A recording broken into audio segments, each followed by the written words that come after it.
So we first came to Elevate. We came from Charleston, South Carolina, and we were looking for churches to go to in Charleston. We were part of a church we really enjoyed, and we just kind of wanted to carry on everything that we had learned from that church. And we got on Google and just typed in Carmel Valley, where we live, and church, and Elevate's website came up, and just explored the website, and then we decided to go. And I remember on the first day that we came to Elevate, Kevin got up and started preaching, and Tori and I both kind of looked at each other, and we were like, does he have a southern accent?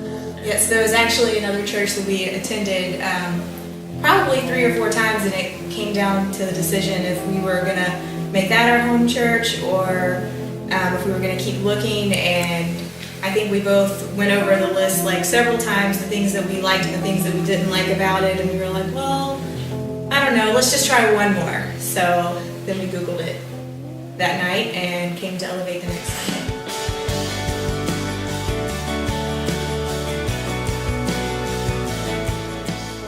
Not long after we started attending Elevate, we decided to participate in a life group. And I don't know, just the previous church that we had been to was really large, and it was kind of always in the back of my head that it was something that we needed to do, but the church was just so big, and I felt like everyone was so established in the groups and things that they were doing there, that I didn't really feel comfortable going through with it, or I really didn't know how to get involved for that matter. So just one Sunday during service, we just filled out the Connect card and began attending the life group the next semester. We just felt like it was kind of the next step that we needed to take to really just go one step further, and not just one step further in the church, but kind of with our faith and being around others that kind of shared the same beliefs that we did.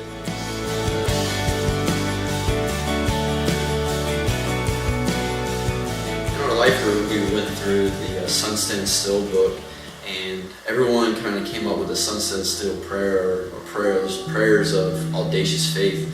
And Tori and I just kind of, we'd come to church, we've gotten really connected to church, we started serving, we're in a life group, and we're kind of like, what's the next step? And Tori brought up tithing. So I'm watching him like crunch all these numbers, and he broke out the calculator, and he's like, I don't even know what kind of algebra equations he was doing. And so I just kept saying, well, Brad, it's not 10%. And I wasn't going to argue, because you don't argue with Brad, but I knew that he was going to crunch out all these different numbers and do all of these different figures, and he would go over and over and over until he would finally say, let's just do 10%. So I was like, yeah, that's a good idea, Brad. Let's just do 10%. And so what it came down to was really just kind of praying on it, just together as a family, and making that commitment to tithe 10% of our income every month. And it's really hard, and it wasn't an easy thing to do for me, because I didn't want to let go of that.